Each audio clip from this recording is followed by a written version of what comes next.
The wedding gift I left that day contained something that would make my son's face drain of color in less than 5 minutes. But let me start where the real story begins, with the moment my world shattered into 1,000 pieces. I'm Gloria Bennett, 64 years old, and I've lived in Adelaide, Australia, all my life. For 36 years, I devoted every breath to raising my son Jason as a single mother after my husband walked out when Jason was just 2 years old. I worked double shifts as a nurse at the Royal Adelaide Hospital, skipping meals to afford his school fees, selling my mother's jewelry to pay for his university education, $47,000 worth of sacrifices that I never once mentioned to him. I watched him graduate, become a successful architect, and meet Rebecca, the woman who would become his fiancée. I thought I'd finally see the fruits of my labor. I thought I'd earned my place in his life. I was wrong. 3 weeks before the wedding, I sat in my modest apartment, the same one I'd lived in for 20 years because I'd poured everything into Jason's future, when my phone rang. It was Jason, his voice cold and mechanical. "Mum, Rebecca and I have been talking. We've decided to keep the wedding small and intimate, very exclusive. We think it's best if you don't attend." The words felt like ice water in my veins. "What do you mean I can't attend? I'm your mother, Jason." Rebecca's family is very traditional. They're contributing significantly to the wedding, $85,000 to be exact. They want it a certain way. Besides, Mum, let's be honest, you don't really fit in with their crowd. Your clothes, your apartment, the way you talk. Rebecca's worried you'll embarrass us. Each word was a knife twisting deeper. "Embarrass you? I sacrificed everything for you." "That was your choice," he said flatly. "No one asked you to. Look, I've got to go. We'll visit after the honeymoon. Maybe." He hung up. I sat there for 3 hours, staring at the wall, tears streaming down my face. The boy I'd raised, the son I'd given up my youth for, had just discarded me like trash. But as the sun set that evening, something inside me hardened. If Jason wanted to see what his mother was really made of, he was about to find out. The day of the wedding arrived, a lavish affair at the Adelaide Botanic Gardens. I drove there anyway, wearing my best dress, carrying an elegantly wrapped gift box. As I approached the entrance, Jason spotted me. His face turned crimson with rage. "What are you doing here?" he hissed, striding toward me. "I came to give you my blessing," I said quietly. "You're not welcome here. Leave," he shouted, loud enough that nearby guests turned to stare. Rebecca appeared at his side, her expression twisted with disgust. "We told you not to come. Are you trying to ruin our day?" The humiliation was complete. Guests whispered and pointed. Some pulled out their phones, but I kept my composure.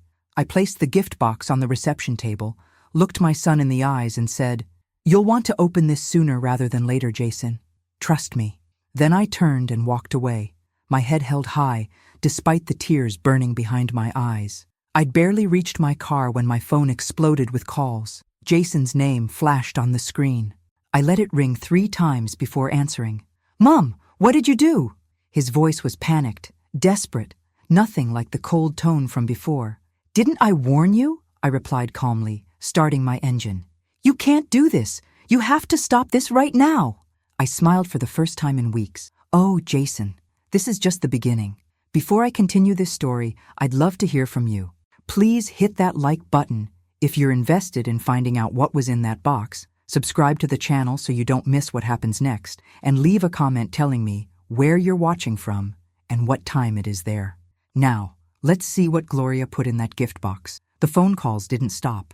As I drove through Adelaide's streets, my phone buzzed incessantly. Jason, Rebecca, even Rebecca's father, Marcus Thornton, the wealthy property developer who'd looked down his nose at me during our one uncomfortable dinner meeting 6 months ago. I ignored them all, driving to my favorite spot overlooking the ocean at Glenelg Beach. I needed to savor this moment. What Jason found in that elegantly wrapped box wasn't a traditional wedding gift. It was a collection of documents, legal papers that told a story he'd conveniently forgotten, or perhaps never truly understood. The first document was a detailed ledger I'd maintained for 36 years, listing every single expense I'd incurred raising him alone. Not because I expected repayment, but because I'd always been meticulous with records, a habit from my nursing days. The numbers told their own brutal story. $12,000 for his braces, $8,500 for his school trips to Sydney and Melbourne, $18,000 for his car when he turned 18, $47,000 for his university tuition at the University of Adelaide, $6,200 for his study abroad semester in Italy, $9,800 for his first apartment's bond and furniture. The total came to $243,650.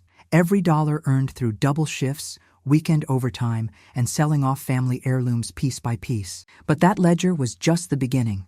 The second document was far more significant. The title deed to a property in Norwood, one of Adelaide's most prestigious suburbs. The property wasn't large, just a modest two-bedroom cottage on a quarter-acre block, but its location made it extraordinarily valuable. Current market estimate, $1.2 million. My mother had left it to me when she passed away 15 years ago, with explicit instructions in her will that it should eventually go to Jason, her only grandchild. I'd never told Jason about this property. After his father abandoned us, I'd rented it out, using the income, $2,400 per month for the past 15 years, to supplement my nursing salary and provide Jason with opportunities I couldn't otherwise afford. The rental income had paid for his sports equipment, his music lessons, his ski trips with school friends, and countless other expenses that made his childhood comfortable rather than merely adequate. When I retired 2 years ago, I'd continued keeping the property secret, still renting it out, still putting that money aside. By then, I'd accumulated $178,000 in a separate account from that rental income alone, saving it for Jason's future, perhaps a down payment on his own home, or seed money for his architecture firm. The third document in the box was the most devastating of all, a new will, dated 1 week ago, drafted by my solicitor, Margaret Chen, removing Jason as my beneficiary entirely. The Norwood property would now be sold upon my death, with all proceeds going to the Royal Adelaide Hospital's Nursing Scholarship Fund, specifically designated for single mothers pursuing medical careers. The $178,000 in accumulated rental income would go to the same fund.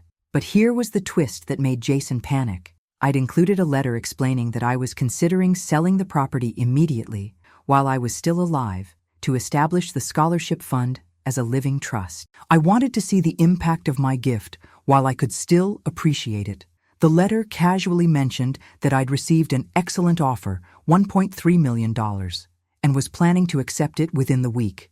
Jason understood immediately what this meant. His inheritance, the substantial wealth he'd likely been counting on, especially after marrying into the Thornton family, was about to vanish. Not only that, but his new in-laws would soon discover that his supposedly poor mother had been secretly wealthy all along, owning prime real estate that she'd hidden while letting him and Rebecca treat her like an embarrassment. The fourth document was perhaps the cruelest touch, screenshots of text messages between Jason and Rebecca from the past 6 months, discussing me in the most callous terms. "Can't believe I have to invite her to the engagement party," Jason had written. "She's going to show up in something from Target and embarrass us in front of your parents." Rebecca's response, "Maybe if we're cold enough, she'll get the hint and stay away. Does she even understand what our social circle is like?" Another exchange from just 2 months ago. "Mom asked about giving a speech at the wedding," Jason had texted. Rebecca's reply, "Absolutely not. Can you imagine? We need to limit her involvement as much as possible." I'd obtained these screenshots through my own means. Jason had backed up his phone to his laptop during one of his rare visits to my apartment, and I'd glimpsed his open messages while bringing him tea. Something in his tone that day had made me suspicious, and I'd quietly photographed several conversations with my phone. Perhaps it was wrong, but a mother's intuition told me I needed to protect myself. The final item in the box was a simple handwritten note on my personal stationery. "Jason, you told me that my sacrifices were my choice, that no one asked me to make them. You're absolutely right. Similarly, keeping this property in the family was my choice, one I'm now choosing to reverse. Everything I built was meant to be your foundation. Since you've made it clear you don't need or want it, I'm giving it to people who will truly appreciate it. You have 1 week to think about whether this is really the family dynamic you want moving forward. The choice is yours, but the consequences are already in motion. Love always, despite everything, Mum." My phone finally stopped ringing around midnight. I sat in my apartment, sipping chamomile tea, imagining the chaos unfolding at what should have been a joyous wedding reception. The silence was deafening, but somehow peaceful. For the first time in 3 weeks, since Jason had told me I wasn't welcome at his wedding, I felt a strange sense of control returning to my life. The next morning, I woke to 47 missed calls and 23 text messages. I scrolled through them while eating my breakfast. Vegemite on toast, my simple pleasure. Jason's messages evolved from angry to desperate to pleading. "Mom, we need to talk now." Then, "Please, this is getting out of hand." Finally, "I'm coming over. We have to fix this." Rebecca's messages were different, dripping with venomous accusations. "How dare you try to manipulate Jason on our wedding day?" And, "You're a vindictive old woman who can't stand to see her son happy." Her final message betrayed the real concern. "Marcus wants to know the truth about this property. You've made us look like fools." Ah, yes, Marcus Thornton. I'd met Rebecca's father only once, at that excruciating dinner 6 months ago at an expensive restaurant in the Adelaide Hills. He'd spent the entire evening discussing his property development empire, worth an estimated $45 million, according to the business pages, while barely acknowledging my presence. When he did address me, it was with thinly veiled condescension. "And you're a retired nurse? How humble. I suppose Jason didn't inherit his business acumen from your side of the family." I'd smiled politely, biting my tongue, while Jason said nothing to defend me. Now Marcus would be demanding answers, wondering why his new son-in-law had failed to mention that his supposedly impoverished mother owned valuable property in Norwood. In the Thornton world, appearances and assets were everything. At 9:15 a.m., there was pounding on my door. I took my time answering, smoothing down my dressing gown, checking my appearance in the hall mirror. Let him wait. Jason stood there, still in his wedding suit minus the jacket, his tie loosened, looking like he hadn't slept. His eyes were red-rimmed, his usual confident posture collapsed into something desperate. Behind him stood Rebecca, immaculate despite the circumstances, her expression cold and calculating. "Mom, what were you thinking?" Jason pushed past me into the apartment before I could invite them in. "Do you have any idea what you've done?" "I gave you a wedding gift," I replied calmly, closing the door. "Was there something wrong with it?" Rebecca's laugh was harsh and bitter. "Wrong with it? You humiliated us in front of 150 guests. People were reading those documents, Gloria. Reading about how you've apparently been sitting on a fortune while playing the poor, struggling mother." "I never played anything," I said sharply. "I was a struggling mother. The fact that I had an asset doesn't change the reality of working double shifts to feed and clothe my son. I kept that property secret because the rental income allowed me to give Jason opportunities he wouldn't have had otherwise. I didn't want him to feel entitled to something he hadn't earned." "You should have told me," Jason's voice cracked. "All these years, you let me think we were barely getting by, that you were sacrificing everything." "I was sacrificing everything." The words came out more forcefully than I intended. "Just because I had a property doesn't mean I wasn't making sacrifices, Jason. Every dollar from that rental income went to you, your education, your experiences, your future. I could have lived in that cottage myself, saved thousands in rent. I could have sold it years ago and retired comfortably. Instead, I chose to invest in you." "Then why take it away now?" Rebecca demanded. "If it was always meant for Jason, why threaten to sell it?" I looked at my son, really looked at him, searching for any trace of the sweet boy who used to bring me wilted dandelions from the garden, who'd cried on my lap after his father left, who'd promised me when he was 10 years old that when he grew up, he'd take care of me the way I'd taken care of him. That boy was gone. Because 3 weeks ago, my son told me I wasn't good enough to attend his wedding, I said quietly. He told me I would embarrass him. He reduced 36 years of devotion to an inconvenient choice that nobody asked me to make. Jason had the decency to look away, but Rebecca stepped forward, her perfectly manicured finger pointing at me accusingly. "You're punishing him because your feelings were hurt? That's incredibly immature, Gloria. This is emotional blackmail." "Is it?" I moved to my small dining table where I'd laid out additional copies of the documents from the gift box. "Let me show you something else I included. Jason, did you share these with your bride?" I held up the text message screenshots, watching his face pale. Rebecca snatched them from my hand, her eyes scanning the words quickly. I watched her expression shift from confusion to recognition to something like fear. "These are private conversations," Jason stammered. "How did you even—" You backed up your phone on your laptop during your last visit, remember? The one time in 4 months you bothered to stop by for 20 minutes? Your messages were open on the screen. I kept my voice steady, though inside I was trembling. I photographed them because something in my gut told me I needed to protect myself. Turns out, I was right. Rebecca thrust the papers at Jason. You told me your mother was fine with a small wedding. You said she understood. I thought she would, he muttered, unable to meet either of our eyes. You thought I would just accept being excluded from the most important day of my son's life? The hurt I'd been suppressing for 3 weeks finally cracked through my calm exterior. You thought I'd smile and nod while you erased me from your life because I wasn't wealthy enough, polished enough, sophisticated enough for your new family? That's not fair, Jason protested weakly. Rebecca's parents were paying for most of the wedding. They wanted a certain kind of event. They spent $85,000 on your wedding, I interrupted. I spent $243,650 raising you alone. But I suppose my investment doesn't count because I didn't write a single check with all those zeros? The number hung in the air like an accusation. Rebecca's eyes widened slightly. Clearly, Jason hadn't shared the full extent of my sacrifices with her either.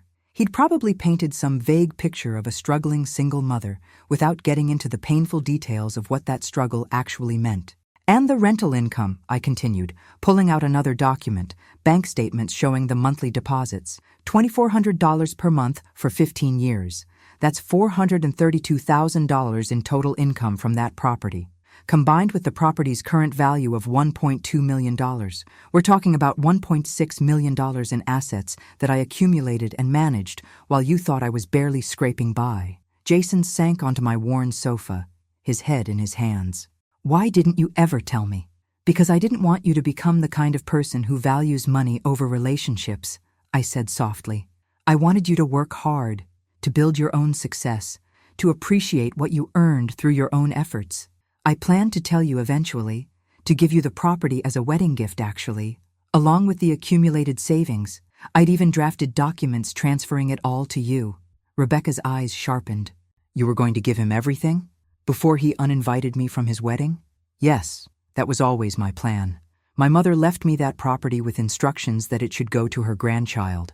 I honored her wishes by using it to support Jason's upbringing, and I intended to honor them fully by transferring ownership to him when the time was right. Then why? Jason started. Because the time became right 3 weeks ago, and instead of welcoming your mother to celebrate your marriage, you told me I was an embarrassment, I said, my voice breaking slightly. You demonstrated that you value appearance and wealth over the woman who gave up everything for you. You showed me exactly what kind of man you've become, and I realized my mother's wishes should be honored differently. The silence stretched between us, thick with regret and recrimination. Finally, Rebecca spoke, her voice carefully controlled. What do you want, Gloria? This whole theatrical display, the gift box, the documents, the threats. What's your endgame? I appreciated her directness, even if I didn't appreciate her tone.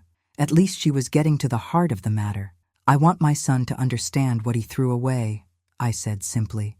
I want him to face the consequences of treating his mother like disposable trash. And I want him to make a choice, a real choice, not one influenced by his wife's family's money or social status, but one based on who he wants to be as a man. Before Jason could respond, my doorbell rang again. Through the small window beside my door, I could see an expensive black Mercedes parked in the visitor's spot, pristine and gleaming, completely out of place in my modest apartment complex. My stomach tightened. I knew exactly who this was. Rebecca's phone buzzed, and she glanced at it, her expression shifting to something almost fearful. It's my father. He's here. You called Marcus? Jason looked at his bride in disbelief. Why would you involve him in this? He called me, Rebecca snapped. After what happened at the reception yesterday, do you really think he wasn't going to ask questions? Half our guests saw those documents before we could gather them up. The entire Thornton family is asking why you never mentioned your mother owned prime real estate. The doorbell rang again, more insistently this time. I smoothed down my dressing gown and opened the door to find Marcus Thornton standing there in an impeccably tailored suit, despite it being Sunday morning. His expression was cold, assessing, the look of a man accustomed to evaluating everything and everyone in terms of profit and loss. Mrs. Bennett, he said curtly, not waiting for an invitation before stepping into my small apartment. His eyes swept the space, the worn furniture, the faded curtains, the modest television, and I saw his confusion. This didn't match the documents he'd presumably seen or heard about. "Mr. Thornton," I replied calmly. "How unexpected. Is it?" He positioned himself in the center of my living room like he owned it, his presence dominating the space. "After the spectacle at yesterday's reception, I think we need to have a frank conversation about your intentions." "My intentions?" I closed the door and leaned against it, suddenly exhausted. "Perhaps you should ask your new son-in-law about his intentions when he uninvited his mother from his wedding." Marcus waved this away dismissively. "Family dramatics aren't my concern. What concerns me is that you've apparently been sitting on substantial assets while allowing my daughter and her fiancé to believe you were nearly destitute. That's deceptive, Mrs. Bennet. The audacity of this man, standing in my home and accusing me of deception when his daughter and my son had conspired to exclude me from the wedding because I wasn't wealthy enough for their standards." I felt anger rising in my chest, hot and righteous. "Deceptive?" I repeated slowly. "I owned a property that I used to support my son's upbringing. I didn't realize I was obligated to share my financial situation with strangers, even if those strangers happened to be my son's in-laws. When those strangers contribute $85,000 to a wedding, they have a right to know what kind of family they're merging with," Marcus countered. "If I'd known Jason stood to inherit over $1 million in assets, our discussions about the prenuptial agreement would have been very different." And there it was, the real issue. Marcus Thornton wasn't concerned about family harmony or hurt feelings. He was worried about money, about assets, about protecting his daughter's financial interests in case the marriage failed. In his world, everything came down to dollars and cents. There was a prenuptial agreement. I looked at Jason, who had the grace to look ashamed. "Rebecca's father insisted," Jason mumbled. "It's standard in families with significant wealth." "I see."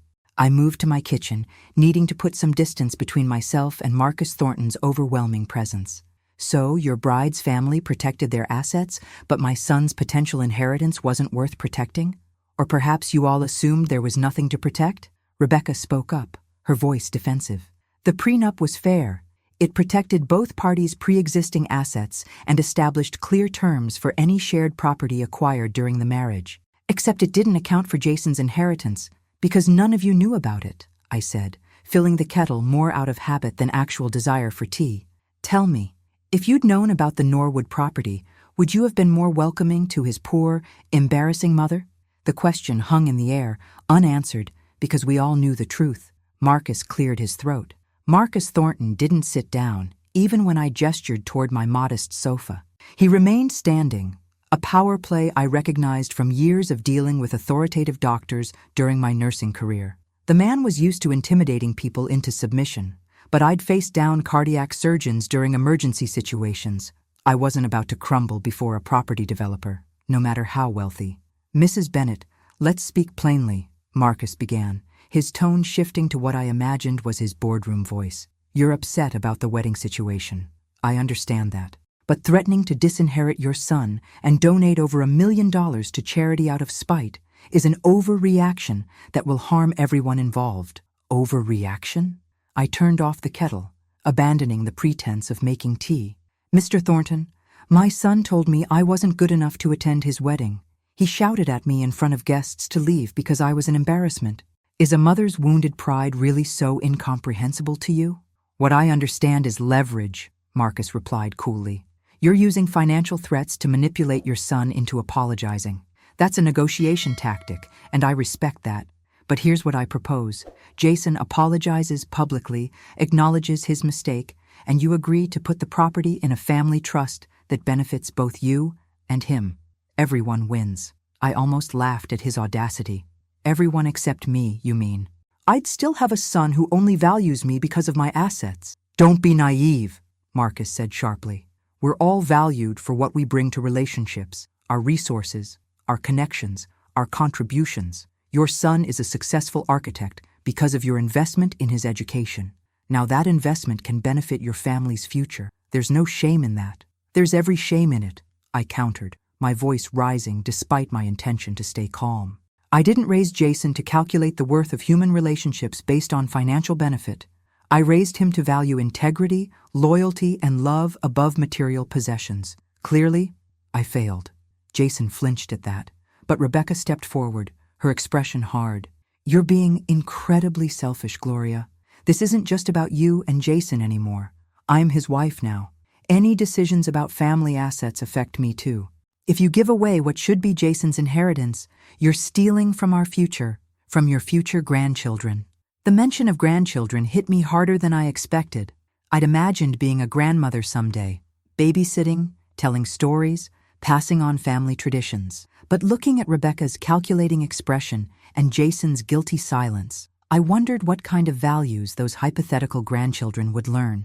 My future grandchildren, I said slowly, will hopefully be raised by parents who understand that love can't be conditional on wealth. Right now, I'm not certain that's the lesson they'd learn. Marcus pulled out his phone, scrolling through something with practiced efficiency. I've had my team research the Norwood property. Current market value is actually closer to $1.35 million based on recent comparable sales in the area. With the rental income you've accumulated, $178,000, correct? We're discussing assets totaling approximately $1.5 million. That's substantial wealth, Mrs. Bennett. He said my name like it was an accusation, and I realized what was happening. Marcus Thornton was conducting due diligence, the same way he would before acquiring a property or business. He was assessing me, evaluating my assets, calculating the cost-benefit of various approaches to secure what he saw as rightfully belonging to his daughter's new family. I'm aware of my own financial situation. Thank you, I said coldly. Then you're also aware that if you go through with this donation to the hospital, you'll be living on nothing but your aged pension, roughly $1,064 per fortnight, Marcus continued, reading from his phone. That's $27,664 per year. Can you really afford to be vindictive at 64 years old with no substantial income? The threat was veiled but clear. If I donated my assets out of spite, I'd be condemning myself to poverty in my old age, dependent on government assistance. And wasn't that exactly what Jason and Rebecca had assumed about me already? That I was poor, struggling, barely surviving? I've lived on less, I replied quietly, and I've learned that dignity and self-respect are worth more than financial security bought at the cost of tolerating disrespect from your own child. Jason finally spoke up, his voice cracking. Mum, please, I know I hurt you. I know what I said was unforgivable, but don't throw away your future, our future, because I was stupid and thoughtless. Were you thoughtless, Jason? I looked at my son directly. Or did you mean exactly what you said? That I wasn't good enough for your new life, your new family, your new social circle? He opened his mouth, closed it again, struggling for words that wouldn't come. Marcus checked his expensive watch. I have a proposal. Jason and Rebecca will publicly apologize. A proper apology, posted on their social media, sent to everyone who attended the wedding. They'll explain that there was a miscommunication about the guest list and express regret. You'll attend a small private ceremony where you can be properly honored as the mother of the groom. In exchange, you'll transfer the Norwood property into a family trust with Jason as the primary beneficiary after your passing. And the rental income? I asked. Remain in your control during your lifetime, Marcus conceded. That's reasonable. I looked at Jason, searching his face for any genuine remorse, any sign of the boy I'd raised. Is this what you want?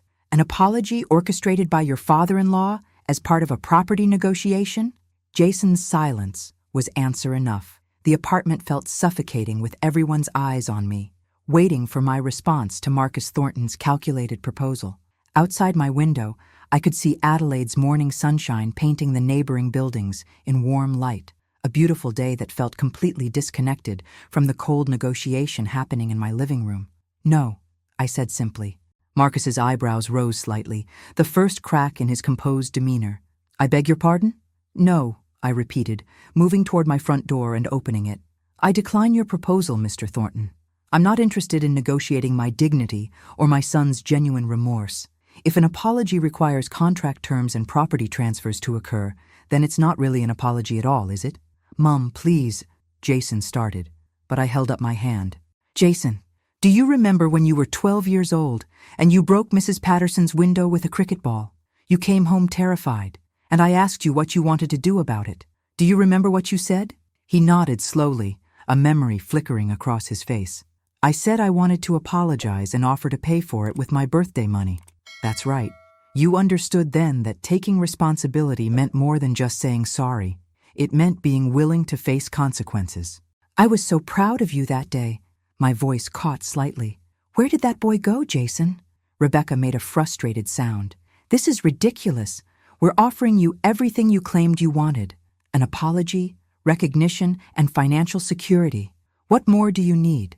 I need my son to value me as his mother, not as a woman who owns valuable property," I said firmly. "I need him to feel genuine regret for how he treated me, not regret that his actions might cost him an inheritance." Marcus stepped forward, his expression hardening. "You're making a serious mistake, Mrs. Bennet. If you refuse this reasonable compromise, you'll force me to take measures to protect my daughter's interests." "What kind of measures?" I met his gaze steadily, refusing to be intimidated. "Legal measures. If you transfer or sell that property out of spite, Jason has grounds to challenge the transaction. He could argue undue influence, diminished capacity. You're 64 years old, living alone. A skilled solicitor could make a compelling case that you're not thinking clearly." The threat was obvious now, no longer veiled. Marcus Thornton was suggesting they'd question my mental competence if I didn't comply with his demands. The audacity of it took my breath away. This man I barely knew, threatening to paint me as senile or unstable simply because I wouldn't surrender my assets to his family. "You'd have your daughter's new husband declare his mother mentally incompetent?" I asked quietly. "That's your strategy?" Jason's face went pale. "Dad, Marcus, no one said anything about—" "I'm outlining options," Marcus interrupted smoothly. "Mrs. Bennet needs to understand the full consequences of her actions. If she insists on this vindictive course, there are legal remedies available to protect family interests." I laughed then, a bitter sound even to my own ears. Family interests. Is that what I am now? Not Jason's mother, not a person deserving of respect and love, but a family interest to be managed and controlled? "You're being dramatic," Rebecca said dismissively. "My father is simply trying to find a solution that works for everyone. You're the one being unreasonable." I closed my eyes briefly, gathering strength. When I opened them, I looked directly at my son. "Jason, I'm going to ask you one question, and I need you to answer honestly. If I had never owned that property, if I'd genuinely been as poor as you believed, would you have uninvited me from your wedding?" The silence that followed was deafening. Jason looked at Rebecca, then at Marcus, then at the floor, anywhere but at me. "That's what I thought," I said softly. "You can all leave now." "Mrs. Bennet," Marcus began, but I cut him off. "Get out of my home, all of you." "Mum, we can't just leave it like this," Jason protested weakly. "Yes, we can.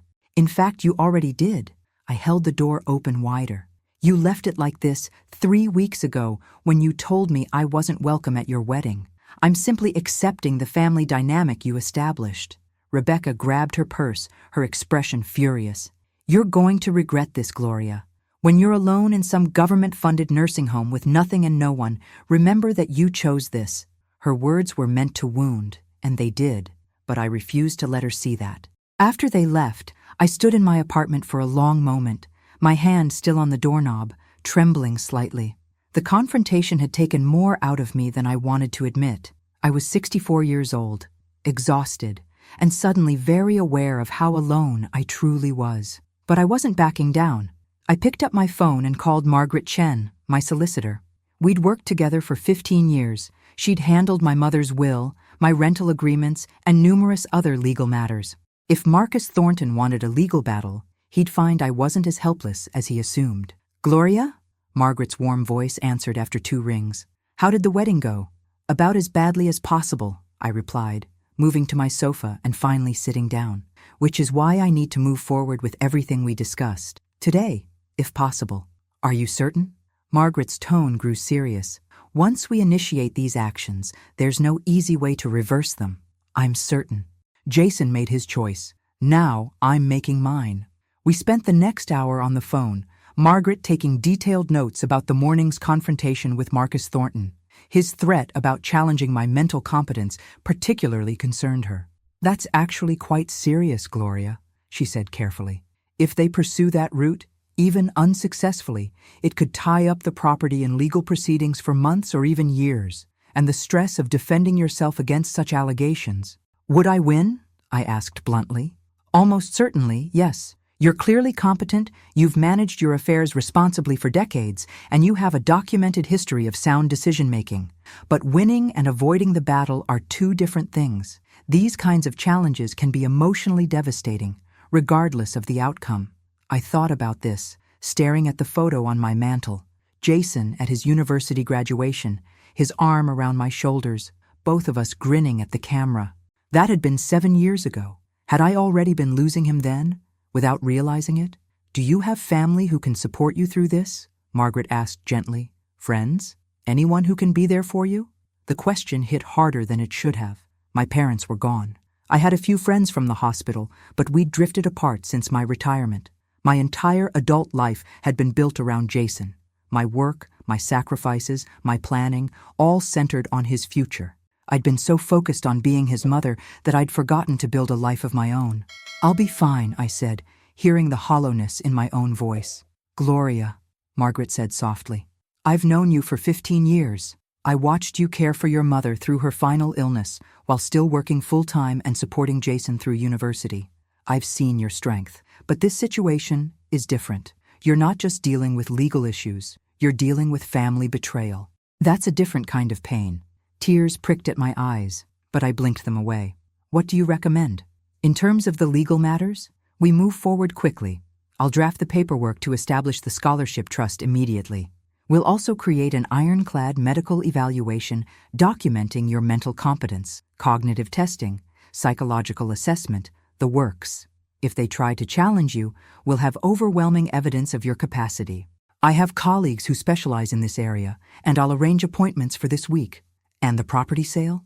Margaret hesitated. Are you absolutely certain about selling it?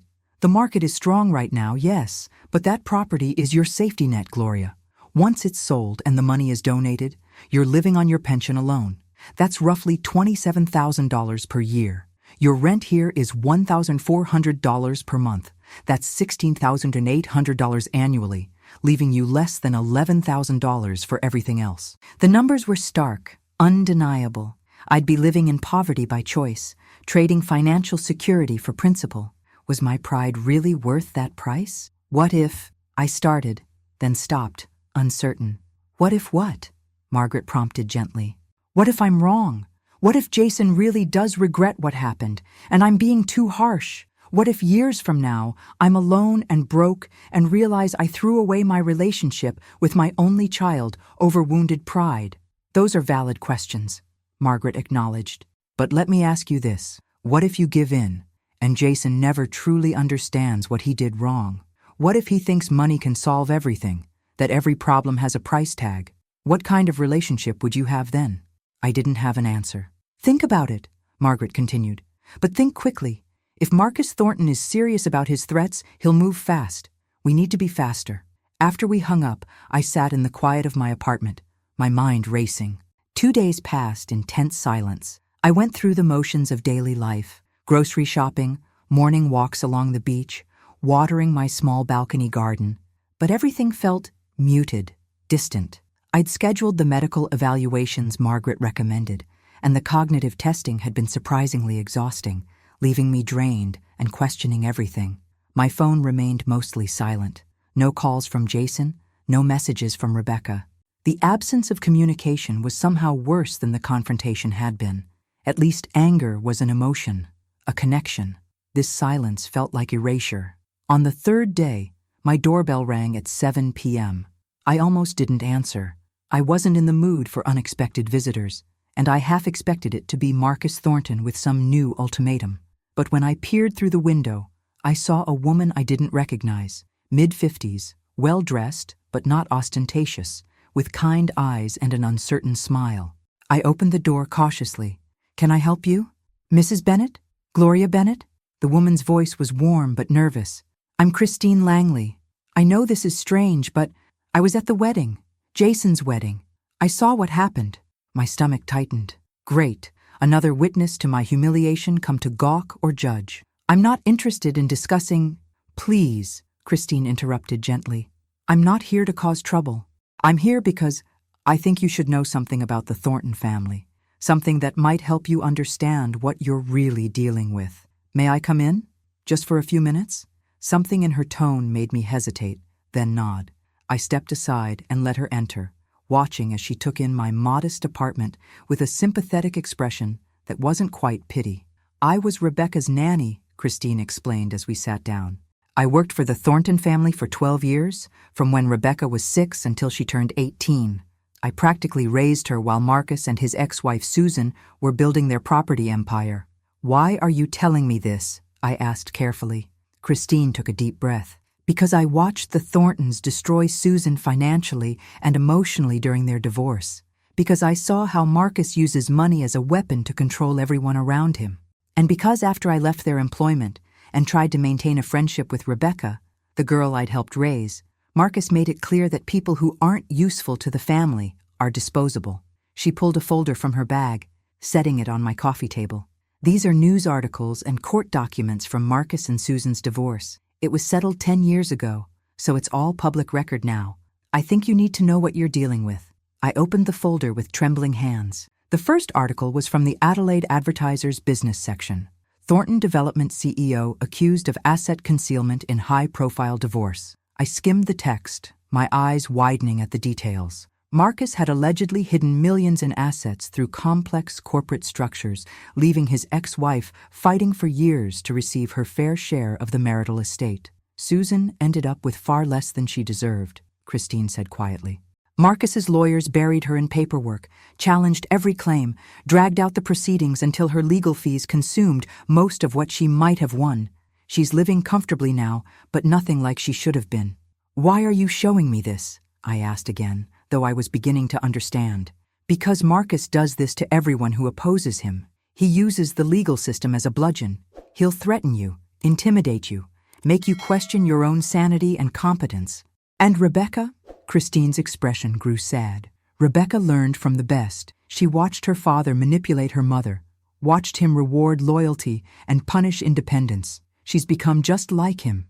I thought about Rebecca's cold calculation, her immediate focus on protecting assets and future inheritance. You're saying this isn't really about the wedding or my relationship with Jason? Oh, it started that way, Christine confirmed. I'm sure Rebecca genuinely felt you weren't sophisticated enough for their social circle. But the moment she realized you had substantial assets, this became about control and acquisition. That's how the Thorntons operate. Everything is a transaction. Everyone is either an asset or a liability. And Jason? My voice broke slightly. My son? Christine reached out and squeezed my hand. I think Jason loves you truly, but he's out of his depth with this family. Marcus will be coaching him, telling him what to say, how to approach you. Every apology will be calculated to achieve maximum effect, and if that doesn't work, they'll move to intimidation and legal action. The picture she painted was chilling, but it matched everything I'd experienced so far. Christine's visit had given me clarity, even if that clarity was painful. Armed with the information about Marcus Thornton's tactics and Margaret Chen's legal preparation, I made my final decisions. The medical evaluations had come back exactly as Margaret predicted. I was cognitively sound, emotionally stable, and fully capable of managing my own affairs. Any attempt to challenge my competence would fail, but it would still be a brutal process. I didn't want to spend whatever years I had left fighting my son in court. On Thursday morning, exactly 1 week after the disastrous wedding, I sent Jason a single text message. Come to my apartment tomorrow at 10 a.m.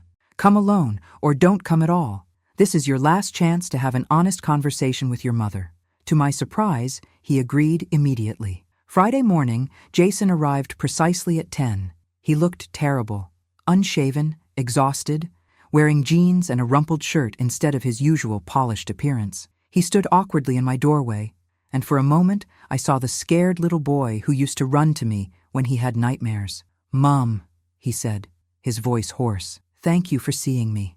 I let him in, but we remained standing, the space between us feeling impossibly wide despite the small room. "Is Rebecca with you? She's at her father's house, planning legal strategy, I think." He laughed bitterly. "I'm supposed to be there too, but I couldn't do it anymore. I couldn't sit there listening to Marcus talk about managing the Gloria situation, like you're a business problem to be solved. Something in my chest loosened slightly. Tell me what you're thinking, Jason. Not what Marcus wants you to say, not what Rebecca expects. What do you actually think? He moved to the window, looking out at the Adelaide skyline.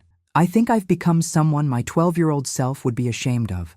I think I let Rebecca and her family convince me that the world they live in, where everything has a price tag and relationships are transactions, is normal. I think I forgot that the most valuable thing I ever had was a mother who loved me unconditionally. Tears were streaming down his face now, and I felt my own eyes filling. Then why did you do it? Why did you exclude me? Because I was embarrassed, he admitted, turning to face me. Not of you exactly, but of the gap between our lives. Rebecca's family has this enormous house in Springfield. Her father has politicians and business leaders at his dinner parties, and I have a mum who lives in a modest apartment and shops at Kmart. I convinced myself that I was protecting you from their judgment, but really I was protecting myself from having to defend you, and admitting that would mean acknowledging what a coward I'd become. Jason, let me finish, please. He took a shaky breath. When I found those documents in the gift box, my first thought wasn't, I've hurt my mother. It was, I've miscalculated. I saw those numbers, $1, $5 million, the scholarship fund, the will changes, and I thought about what I'd lost, not what I'd done. That's who I'd become, Mum. Someone who saw his own mother as an asset he'd failed to properly value. The honesty in his words was devastating, but it was what I'd needed to hear. Not excuses, not justifications, but genuine acknowledgement of what had happened and why. The last week has been hell, Jason continued. Rebecca is furious with me for not managing you better. Marcus has made it clear that if I can't fix this situation, it reflects poorly on my business judgment. And I'm sitting in these meetings listening to them strategize about how to manipulate or intimidate you. And I'm realizing I don't recognize my own life anymore. What do you want to do about it? I asked quietly. I want to be the son you deserved, he said. Even if it's too late. Even if you've already made your final decisions about the property and your will, I want you to know that I love you, that I'm sorry, and that I understand if you can't forgive me. We stood there in silence for a long moment, and then I did something I hadn't done in 3 weeks. I opened my arms. Jason crossed the room and embraced me, and we both cried, months of tension and hurt finally releasing. I haven't sold the property, I said eventually, pulling back to look at his face. And I haven't finalized the scholarship trust yet. Mom, I'm not here for— I know, I interrupted gently. But you need to hear this. I'm not giving you the property, Jason. Not now, possibly not ever. You need to build your own life, make your own success, without counting on inheriting wealth from me. That's what I should have done from the beginning. Let you struggle sometimes. Let you understand what sacrifice really means. He nodded, accepting this without argument. However, I continued, I am setting up a different kind of trust. Half the property's value will go to the nursing scholarship fund when I pass. The other half will go to you, but with conditions. You'll receive it only if you're still married to Rebecca and can demonstrate that you've maintained a genuine, active relationship with me. Not transactional visits, not obligatory phone calls, but real connection. Margaret is drafting language to make this measurable. And if I don't meet the conditions, then that half goes to the scholarship fund too. I met his eyes steadily. I'm not trying to control you, Jason. I'm trying to ensure that if you receive this inheritance, it's because you've genuinely valued our relationship, not because you successfully waited me out. That's fair, he said quietly. More than fair. There's something else, I added.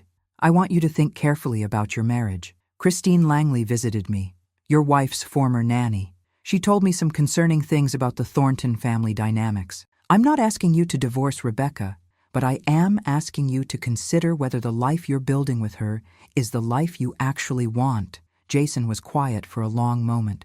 I've been thinking about that a lot this week. Rebecca isn't a bad person, Mum, but she's a product of her environment, and that environment is pretty toxic. I don't know if she can change or if I want to try to change her.